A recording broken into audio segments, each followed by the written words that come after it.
الحمد لله نحمده ونستعينه ونستغفره ونعوذ بالله من شرور أنفسنا وسيئات أعمالنا. من يهده الله فلا مضل له ومن يضلل فلا هادي له، وأشهد أن لا إله إلا الله وحده لا شريك له، وأشهد أن محمدا عبده ورسوله. يا أيها الذين آمنوا اتقوا الله حق تقاته ولا تموتن إلا وأنتم مسلمون. يا أيها الذين آمنوا اتقوا الله وقولوا قولا سديدا يصلح لكم أعمالكم ويغفر لكم ذنوبكم، ومن يطع الله ورسوله فقد فاز فوزا عظيما. أما بعد، فإن خير الحديث كلام الله، وخير الهدي هدي محمد، وشر الأمور محدثاتها، فإن كل محدثة بدعة وكل بدعة ضلالة. وصلى الله على نبيه محمد وعلى آله وصحبه وسلم تسلیما كثيرا. برادران مسلمان، خواهران عزیز، امروز در ارتباط با مسئولیت ما مسلمان ها در سیرت و زندگی دعوتی و اسلامی پیامبر صلی الله علیه و سلم می‌خواهیم که در روشنی قرآن و احادیث بیاناتی باشد. اکثر ما و شما سیرت پیامبر صلی الله علیه و سلم میشنویم، زندگیش، عقایدش، زندگی عبادتی خصوصیش، عبادتهای خاصش میشنویم، زندگی فامیلی و خانوادگی پیامبر و زندگی اجتماعی و زندگی اقتصادی و سیاسی پیامبر صلی الله علیه و سلم. ولی مسئولیت خدا که عمل است در قبالش انجام نمیدیم. بارها میشنویم، اما آنچه که بیان میکنیم و میشنویم و علم داریم عمل نمیکنیم. نقصان ما و شما مسلمان ها، ناکامی ما و شما مسلمان ها، ذلت ما و شما مسلمان ها در سرتاسر دنیا اینمی است که عمل نمیکنیم. حتی بعضی ها سیرت زندگی پیامبر فقط به خاطر یک داستان و یک قصه بیان میکنه. یک قصه بود، یک داستان بود، رفت خلاص. یا بعضی ها به صورت تبرک، برکت گرفتن بیان میکنه. بیا که سیرت بخوانیم یک ذره ثواب بگیریم. اما این احساس مسئولیت که ما عمل بکنیم، اکثر مسلمان ها این احساس نداره و خود را مسئول نمیدانه، تشویش نمیکنه که آیا سیرت پیامبر، زندگی اسلامی پیامبر که ما مکلفیت داریم و جز کلمه توحید است که میگوییم اشهد ان محمد رسول الله، شاهدی میتیم که محمد رسول و فرستاده الله است، در زندگی ما وجود داره یا نداره؟ اگر نداره چی کار بکنیم که زندگی پیامبر در زندگی ما مسلمان ها مجسم شود؟ همون قسمی که در زندگی صحابه مجسم بود، یعنی دیده میشد. بسیاری ها سیرت پیامبر درست نمیفهمند و اگر کسی میفهمه عمل نمیکنه. بین که دقیق بفهمیم، عمیق بفهمیم. زندگی پیامبر در قرآن است. پیامبر صلی الله علیه وسلم چه قسم زندگی داشت؟ قرآن باید بار بخوانی، تا حدی بخوان که خوب یاد بگیری. و زندگی پیامبر صلی الله علیه وسلم در احادیث صحیحه پیامبر است. کل احادیث پیامبر که نخوانی زندگی پیامبر نمیفهمی و مسئولیتت درک کرده نمیتانی. زندگی پیامبر مجسم شده در زندگی صحابه. بین زندگی صحابه را بفهمیم که اونا چی کارکردهایی داشتند در اعتبار مسئولیت‌هایشان در برابر رسالت پیامبر. ما بسیار مختصر میخوایم که سیرت پیامبر را بیان کنم و هدف میست که خودم و همه ما شما جدی عمل کنیم و گپای عمده را. زندگی پیامبر صلی الله علیه وسلم فرایض هم داره، واجبات یا فرایض، سنت ها هم است که اگر انجام بدی ثواب است، اگر بانی گناه نداره. مستحبات هم است، اجتناب از گناه های بزرگ، کفر و شرک، تطبیق قوانین کفری، ای عام است و مکروهات، گناه کوچک هم است. بیاین که اولویت بندی کنیم، اول در فرایض بسیار جدی باشیم و تشویش داشته باشیم که چرا اینی فریضه و این حکم قاطع عمل نمیشه و بر تطبیقش کار کنیم. بعد از او همینطور در پایین هر کدام میشه باز عملی کنیم. اما این که فرایض و احکامی که بسیار جدی بود از نظر پیامبر و دعوت و بیانش او را بانیم، در گپای بسیار عادیه که اگر انجام بدی ثواب نتی گناه نداره دو بپیچیم، کل فکر ما دو شود، این خودش یک نقصان است و ما شما را کامیاب نمیسازه این حرکت. پیامبر صلی الله علیه وسلم اول خودش محمد اسمش در قرآن یاد شده و ما محمد الا رسول، محمد رسول الله، ابن عبدالله، فرزند عبدالله، پدرکارانش عبدالمطلب، او فرزند هاشم، فرزند عبدالمناف. انسان بود، نور نبود، ملک نبود، جن نبود، یک انسان بود، از پدر و مادر به دنیا آمد. حال بعض مسلمانای ما داریم که میگن انسان نبود، نور بود، از ملائکه کلم نورانیتش بالا بود، حتی میگه جسم نبود، بشر نبود، از بشر بودن و انسان بودنش انکار میکنه. این یک عقیده کفری و شرکی که در بین مسلمان ها پیدا شد. دمی اواخر بریالوی ها و گروه هایی که میگن پیامبر نور است، نمیگن که صفتش، میگن خودش نور است. نور بود و حاضر است هر جای. یعنی افراط کردن در شناخت پیامبر، در تعظیمش بیش از حد تعظیم کردن، مثل تعظیم کردن که یهود نصارا انبیاء خدا نه تعظیم کرد و کافر شد. الله اونا را کفرشان در قرآن بیان کرد. در این امت هم متاسفانه که میتو کساست. میگه پیامبر نور است، جسم نبود، حتی میگه سایه نداشت، خانمش اگر دستمال داشت کمرش مینداخت خالی میامد، جسم نبود، گوشت و پوست و خون و استخوان نبود، نور بود و حاضر است فعلا، ناظر است در همه جا و حاجت رواست، مشکل کشاست، همه حاجات تبعو پیش کن. و می خاطر یا حبیب الله و یا رسول الله، حتی علمایی داریم که وقتی که بگه یا الله میگه یا رسول الله، از رسول میخواهند مدد، در حالی که الله در قرآن برش میگه که قل انما انا بشر مثلكم یوحى الی انما الهکم اله واحد. بگو ای پیامبر انما انا، جز این نیست، ما فقط بشر هستم، انسان هستم. چه قسم انسان هستی؟ مثلکم، مثل شما، عین ضعف انسانیت که در شماست، نیازها و حاجات انسانی دارین، من هم دارم. های فرقت با ما چی است؟ الله میگه بگو که یوحى الی، فقط با ما وحی میشه. این می فرق است. قرآن به من میاد، احادیث به من میاد، خلاص دیگه مثل شما هستم. اگر کسی بگه بشر نیست، ایمان نداره، از این آیت منکر میشه.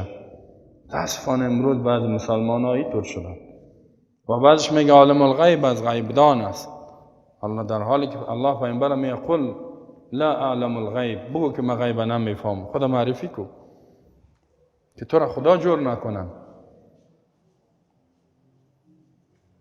قل لا املک لکم ضرا ولا نفعا، بگو که من اختیار ضرر و نفع ندارم، حتی بر نفس خود، الا ما شاء الله، مگر آنچه که الله اراده کنه. پیامبر بر خود نفع و فایده و ضرر رسانده نمیتونست، در ما فوق اسباب، در ما تحت اسباب، با ما اندازه‌ای که الله برش اختیار داده بود.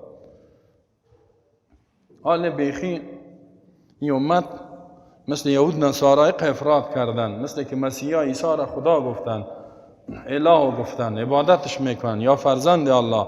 یهودیا عزیر فرزند الله گفتن. این امت هم پیامبر خاتم النبیین صفات الوهیت خدایی را برش دادن، حتی عبادتش میکنن، الله را فراموش کردن. اول باید بفهمیم که محمد ابن عبدالله رسول الله است و بندهش است. خلاص زورش به اندازه انسانیتش است. مشکل کشا، حاجت روا، غیب دان، صفات الوهیت نداره، متصرف در کائنات نیست، تنظیم نمیکنه کائنات. بعضی میگه اینم یاله در قبر نیست و هر جای است، حتی در مسجد بر جای خالی میمانه. دومی که وقتی که پیامبر به 40 سالگی مبعوث شد در یک جامعه‌ای که کشورهای اول قدرت بود، رومی ها و فارسی ها، رومی ها امپراتوری اروپایی ها، فارسی ها که مرکزش در ایران بود و اینا فارسی ها آتش پرست بودن، مشرک بودن. رومی ها مخلوق پرست یا پیامبر پرست که عیسی علیه السلام عبادت میکردن. ظلم موج میزد در جامعه عرب، بت پرستی بود. در این سرزمین بودایی و زردشتی آتش پرستی بود، یک وحشت بود و کشورهای اول قدرت وجود داشت. اما چطور تانست که یک شخص به تنهایی خود چهره همی دنیا را تغییر بده؟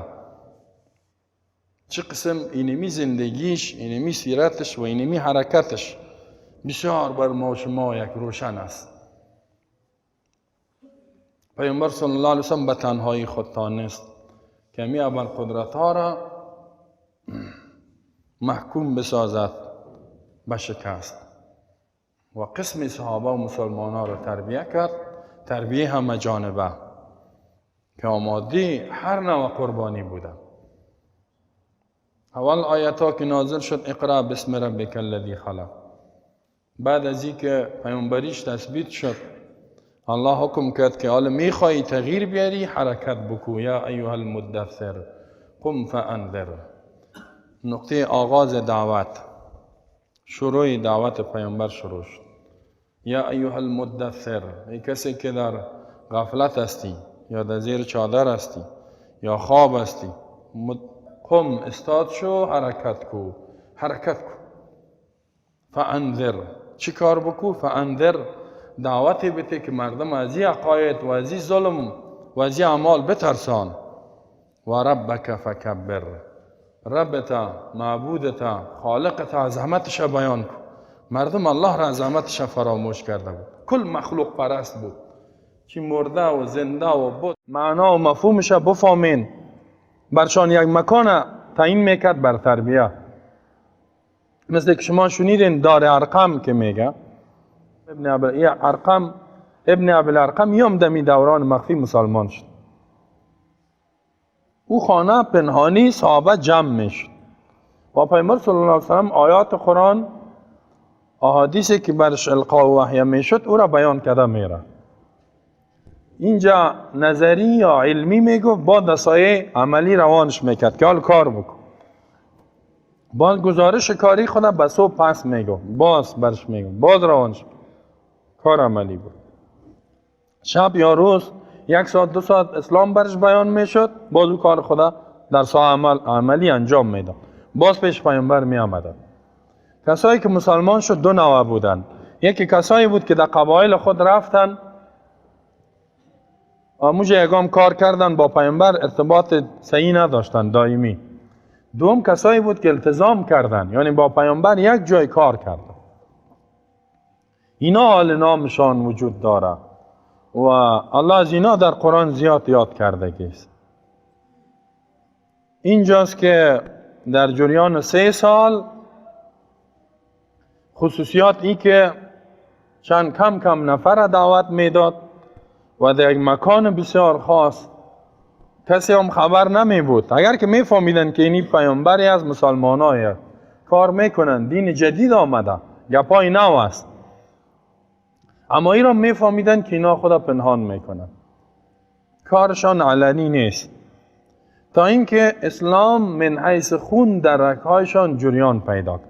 عقلانیتشان، فکرشان در روشنی وحیش، استدلال و منطقشان به اساس وحیش. بعد از این پیامبر صلی الله علیه و سلم مطمئن شد که، راحت شد که یک جماعتی است که اگر اسلام علنی شود اینا مقاومت و صبر و پایداری کرده میتونند. تعدادشان بیش از 40 نفر، 45 یا 46، و اکثرش نوجوان و جوان است.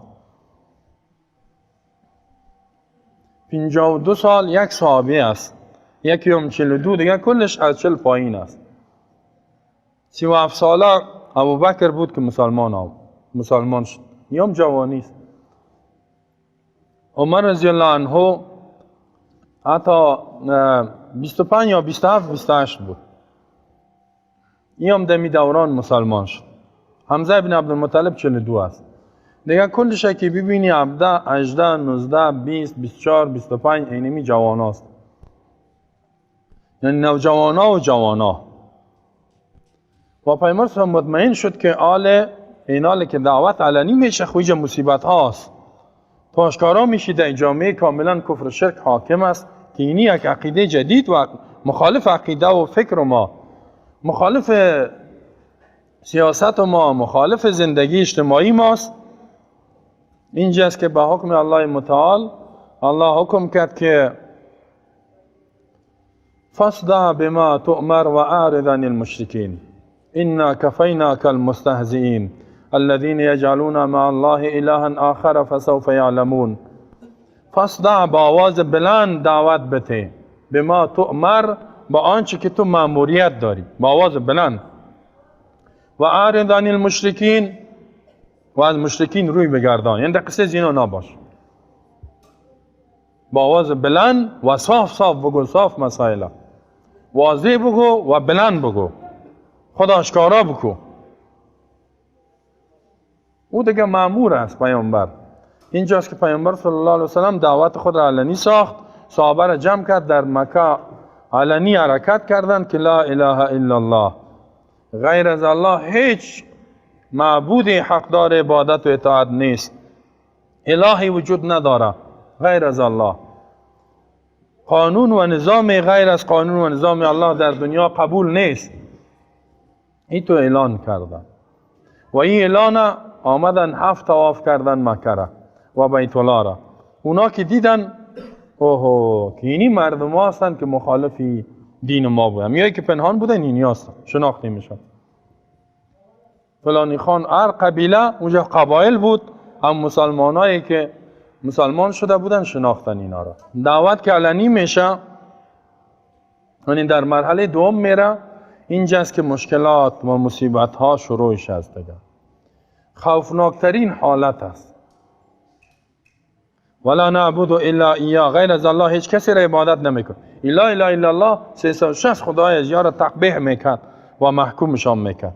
360 خدا جور کرده بودن، بتا و لات و منات و عزا، مختلف خدایان. وقتی که دعوت علنی شد، اینجاست که هر کس فهمیدن که تو کسا پیدا شد. از مختلف قبایل می آمدن و در اول که دعوت علنی بود، بعضی فکر کرد که برو ایام مثل همو راهبای مسیحی و حکما و فلاسفه چند گپ میزنه، گپ خلاص میشه میره. اول همی تو فکر کردن که برای یک چند وقت است، گپ خلاص میشه. ولی دیدن که کار بسیار منظم روان است. منافع نامشروع و حرامی ظالما در خطر است. هم منافع معنوی عقیدتی که از بتا استفاده میکرد می سرمایه دارا، و هم منافع مادیشان، هم زندگی عقیدهشان رد میشه، عباداتشان، و هم زندگی ظالمانه فامیلی اجتماعی و اقتصادیشان. اینجاست که اینا گفتن چی کار کنیم؟ خیستن مشوره کردن. 3 وسیله بسیار خطرناک استفاده کردن. اول تعذیب جسمی و فیزیکی، تعذیب و شکنجه. به این که مسلمانان را تعذیب میتیم، شکنجه میکنیم. دوم تبلیغات داخلی و خارجی، یعنی در داخل جامعه هم تبلیغ میکنیم که اینا مردمای خطرناک است، در خارج هم میکنیم. خارج یعنی مسلمانایی که در حبشه رفتن پسا. و بعد از اون قطع رابطه و تحریمات اقتصادی. از این سه حربه بود، سه وسیله جنگ بود که اینا استفاده کردن. ولی مسلمان ها را پیامبر صلی الله علیه وسلم در 3 سال دعوت عقیدتی، فکری، صبر، استقامت، پایداری ایتو محکم کرده بود. سبحان الله، پرسان نکن. هر وسیله را که علی مسلمان ها استعمال میکرد دیگام صلابت و متانت و ارادهشون دیگام محکم میشد. ما شما ایتو تربیه نشدیم، حتی یک موضوع عقیده را اینا میفهمیم. عقیده اسلام چی است؟ اینا یک کمی تکلیف که آمد حتی مسجد هم میلا میریم نماز هم. بسیار حالت خطرناک شده. چی گپ شده؟ والا کدام گپ میگن شده، ما معلوم نیست چی شده، مسجد اعلام میره. این چی است که ما تربیه نشدیم واقعا. درست بر ما کار نشده و خود ما هم تلاش نمیکنیم. خودمون تلاش نمیکنیم که خود قوی مسلمان بسازیم. مصیبت سر یک مسلمان دیگه آمده مسجد این اعلام میته. حالا چه گپ است؟ تو چرا مسجد اعلام کردی؟ اقلا نماز تخوت خوان، نه نماز خواندنم گمش که دور باش. نشوه کدام غم به ما پیدا شو. وا غم هم پیدا نشو. مصیبت هم پیدا نشو. اسلام چی میگه؟ اسلام عین میخوایم فلسطین آزاد کنه. واه این میره میگن این خواب است و خیال است و جنون و دیوانگی. نماز در مسجد نمیخوانی و فتح میکنی فلسطین. واه در مسجد منطقه نماز نمیخوانی. در یک مسجدی که او به اساس اسلام، قرآن، سنت نماز خوانده میشه، جرأت از این نداری در اونجا نماز بخوانی. فتح میکنی فلسطین. این 3 سال دعوت یعنی وقت نیست که من ذره تفصیلی بیان کنم.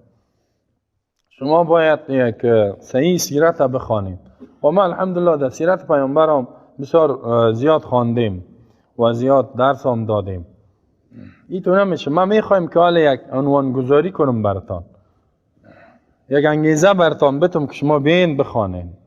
پیامبر صلی الله علیه و کسایی گفتیم دعوت میداد می قرآن یاد کن، حتما حفظش کن، معنا با تدبر بخوان. و اکثر ما شما قرآن نمیفهمه. هر قدر درسای قرآن حدیث بین بخوانی هیچ وقت هم نمید. در 10 سال بین قرآن یاد بگیرین، اگر در 1 سال نمیگیرین هیچ وقت نداریم. صبح چی گپ است؟ حال وقتتان ما جور کردیم 15 کم 6 تا 15 کم 7. اونمو وقت خواب است. خب بعد از این چطور دیگه خب شب میریم 10 بجه شب میایم، صبح میریم 10 بجه شب میایم. میخوای کجا رو فتح کنی؟ فلسطین آزاد میکنه. اینی کارهای ما شما این قسم. من می خاطر ما گفتیم باید عمل کنیم. اگه عمل کردیم خوب، نکردیم هیچ کار نیست. این گپ روان است. هیچ تغییرات هم نمیاد. هر قدر دعا کنی گریان کنی چیز جور نمیشه. خودت باید صحیح کار کنی. ایره نگو فلانیا چی کار کردن، تو چی کار کردی؟ دیگه چی کار میکنی؟ چرا علمای ما کار نمیکنن؟ نه تو مسلمان نیستی؟ در کجا الله گفته که یا ایها العلماء، ای علما، یا ایها الذین آمنو؟ جایی که خطاب است، مسئولیت است بر مؤمنه. خدا در دیوانگی میزنه. علمای ما اینطور کنن، علمای ما اینطور کنن. علما خیلی کار میکنن. مثلا به اندازه 100 سیر کار میکنن. تو یک چاره کار میکنی به اسلام؟ تو یک عالم برحق حتی حمایت میکنی؟ یک حمایت هم نداری. در حالی که صحابه و 46 نفر از جان خود تیر بود، از پیامبر تیر نبودن در جریان 3 سال.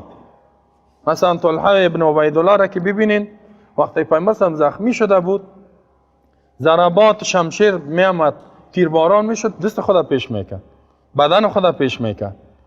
تو که سر یک عالم مصیبت بیا خود گم میکنید، از زیر زمینی ها میدرایی. باز پس میخیزی علما چه کار کردن؟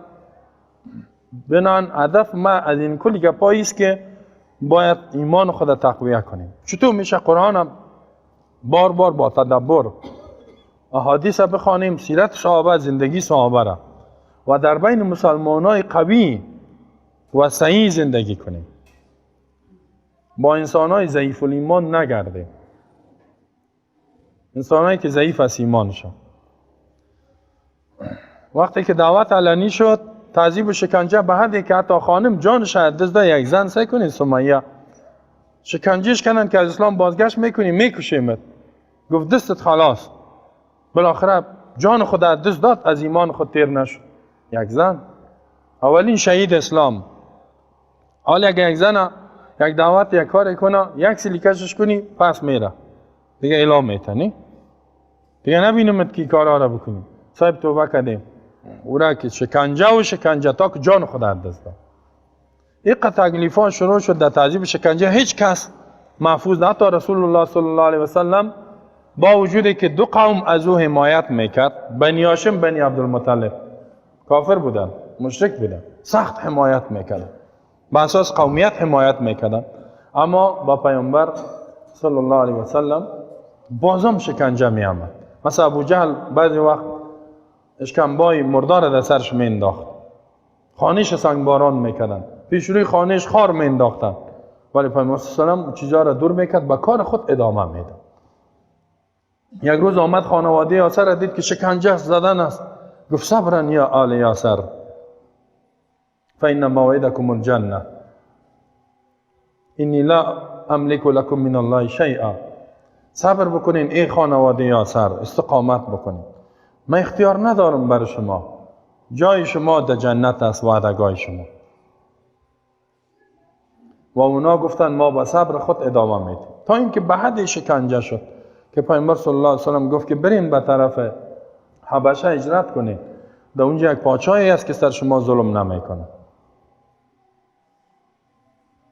و کسایش که قومش از او دفاع نمیکرد یا حامی نداشت، اونا هجرت کردن، تا اینکه اینا دموجان پشت از مسلمان ها رفت. ولی هر قدر شکنجه، هر قدر زجر زدن، کشتن، دست میده کردن، پای میده کردن، هیچ اراده و عزمش که تطبیق اسلام است یک ذره هم عقب نشینی نمیکردن. چی بود که درست تربیت شدن. اینجاست که بعد از تعذیب و شکنجه تبلیغات داخلی را شروع کردن. خود عقیده اسلامی را گفتن این افسانه است و دروغ است و اینطور است. قرآن را گفتن، پیامبر را گفتن این ساحر است، جادوگر است، کاهن است، فالبین است، شاعر است، کذاب است. این تهمت هایی که نبود، نه نامش تهمت. حتی گفتن خارجی است، از یک غلام نصرانی این کتاب یاد کرده. ولقد نعلم انهم یقولون انما يعلمه بشر. الله میگه ما میفهمیم که یا میگه این انسان تعلیم میده. لسان الذي يلحدون الیه اعجبی و هذا لسان عربی مبین. لسان آن شخصی که یا میگن این پیامبر از یاد کرده و عجمی است و این لسان عربی واضح است. چقدر بیعقل است. میگه فی غلام نصرانی بر از یاد میده، بادار شامنه غلامش کنی بیخی از نظر بیفته. کذاب اشر، چیزی که ساحر کذاب، نامش گپای بد بود میگفتن. ولی پیامبر صاحب نگفت که ما حیثیت ما دست میتم، آبروی ما دیگه هم ادامه میداد به کار. تبلیغات خارجی مسلمان ها را در حبشه رفتن که یک چند تا احمقای ما عمرو ابن عاص، عبدالله ابن ربیعه، این دو نفر مشرکین نماینده روان کرد پیش پادشاه حبشه نجاشی. یک چند تا احمقای ما، بیعقلای ما دین ما برآمده، در دین شما مصاحب نامده. امیان کاکا و پدرها و مادرش ما را روان کنه که پس تسلیم کن. نجاشی ها را خواست که چه قسم شما مردم هستین؟ نه در دین ما هستین نه در دین از اینا، چی دین است آوردین؟ باز اونا گفت ما ای تو کسا جهالت خدا نگفتن، ای تو عقیده، ای ظلم، ای جنایت، این وحشت و بربریت بود در زندگی ما. این پیامبر آمد، قرآن آمد، ما این زندگی پیامبر ما را به این امر میکنه، به این. بعد از او نجاشی گفت که شما آزاد هستین. باز آمد توطیه کرد عمرو ابن عاص که عیسی دین شما را قبول نداره. باز آمدن گفتن شما درباره عیسی چی میگین؟ گفت ما آنچه که میگیم قرآن است. سورة مریم برش خواندن. گفت در بین ما و شما فقط یک خط فاصله است، برین آزاد باش. تا اینکه به این دیدن که نشد تبلیغات، قطع رابطه، تحریم اقتصادی، هیچ کس از یا زن نگیره، همین تو اعلان کرد، و نه زن بته. نکاح خشاندی قطع، نه چیز بفروشه نه بخره، نه سلام بته، هیچ دیگه اینا تحریم. حالی که یکم تا میگه نه کتی مردم هیچ نزدیکش نشین، گم نزنید. حالا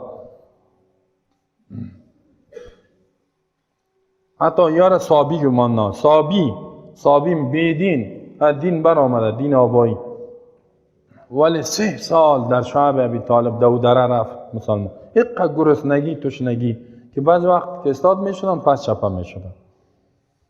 یکم تا از کسایی که مشرکین بود یک شتر کت بارش روان میکرد، استاد به صورت قاچاقی مواد خوراکه میام. تنها مسلمان ها را نه که بنی هاشم بنی عبدالمطلب یعنی مشرکین یارم تحریم کردن، هر کسی که از اینا حمایت کرده.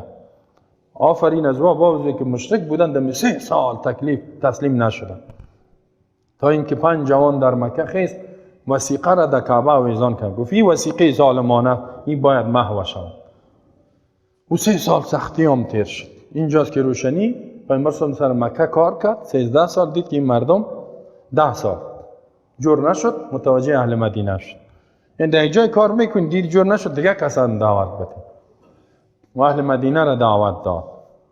اونا 7 نفر آمدن اسلام قبول کردن و کار پیامبر می بود که معلم برش تعیین میکرد. مسلمان هستی یا اسلام یاد بگی که از کم خود گپ نزنی. حال ما شما کل ما به نام مسلمان هستیم. مسلمان هستی یا تو گپ میزنه، چیزی که میگه کلش گپ غیر اسلامی است، به خاطر که به علم گپ زده میره دیگه. اسلامی تو میگه، اسلامی تو میگه، اسلامی تو میگه. مصعب ابن عمیر به طرف مدینه روان کرد که اینا را دعوت بده.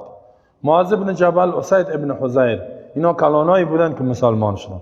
با اینا در جریان 1 سال اکثریت اهل مدینه مسلمان شد، در حالی که پیامبر صلی الله علیه و در 10 سال اکثریت مکه را موفق نشد که اونا ایمان بیارن. اما در یک جوان است که یک تغییرات میاره و او جوان هم سرتیره، در تو یک جای میری که 100% و مردم مشرکن، مرگ است، ولی رفت دعوت داد. وقتی که آمد در سال بعدی گزارش داد که اینطور است و مردم از تو میخواه که بیا به طرف مدینه.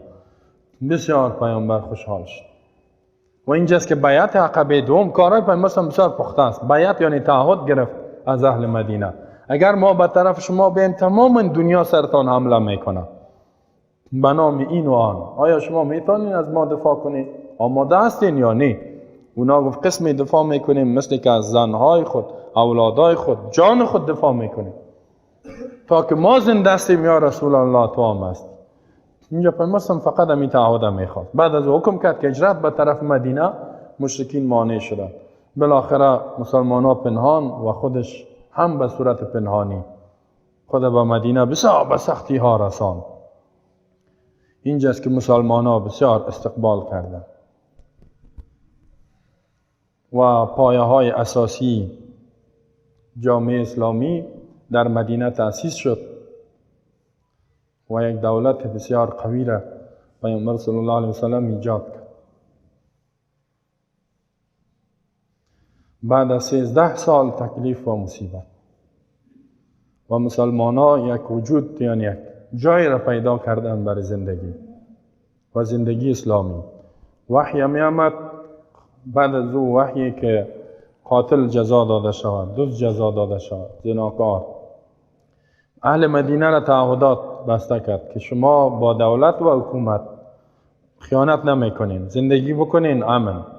اگر علی حکومت خیستین جزایتان قتل است. اونا خودشون تعهد کردن.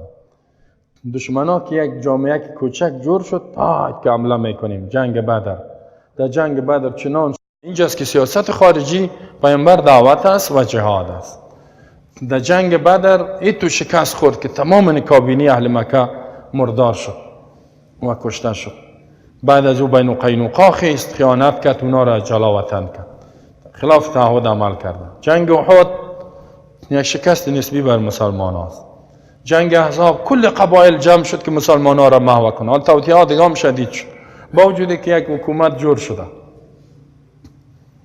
و در صلح حدیبیه پیامبر صلی الله علیه و سلم صلح با حکم الله انجام داد برای 10 سال. در صلحی نبود که قانون کافر تطبیق شد. قانون اسلام است ولی که شما جنگ نیست خلاص. و هم با یک قوم با کل کفار نه.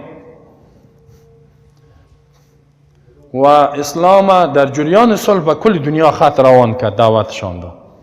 بعد از این جنگ موته، فتح مکه بدون جنگ، اقا مسلمان ها قوی شد.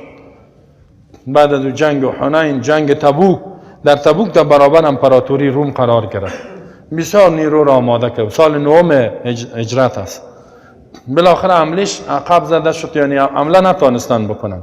و پیامبر صلی الله علیه و آله بعد از اینکه از تبوک بازگشت کرد، بحرین و عمان و حضرموت و سایه یمن اینا تسلیم شدن بدون جنگ.